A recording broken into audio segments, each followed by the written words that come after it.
if ever man, dahil di tayo sigurado kung member pa ba ng Partido Liberal, itong si Mayor Lenny, so pwede siyang magdesisyon kung sakali on her own na makianib talaga dito sa Marcos administration at ang Partido Liberal magkakaroon ng ibang kandidato sa Panguluhan sa 2028. Pwede po bang ganun ang mangyari?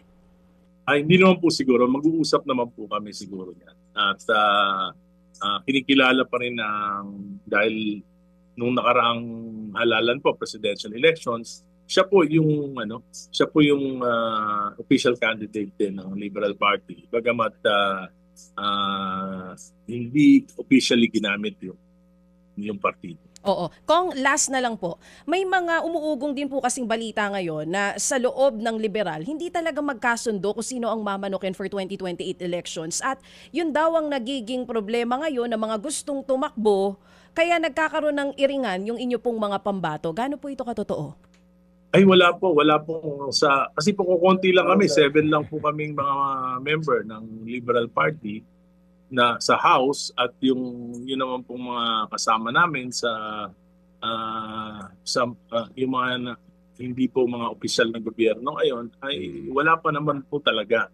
Baka po ang sinasabi natin yung ibang grupo na ka-alliance namin like Bayan, yung civil society, ka-alliance namin. Pero po sa partido namin po, wala pang napapag-usapan tungkol yan dahil medyo masalimuot nga yan. At ang aking posisyon yan, ang sinasabi ko, kung ano yung sa tingin ko, yung magiging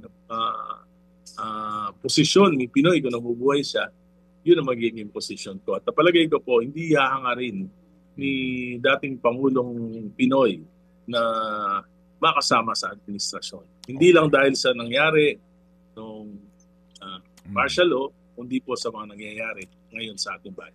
Mga kapatid, brothers and sisters, saan ka pa? Dito na tayo sa totoo.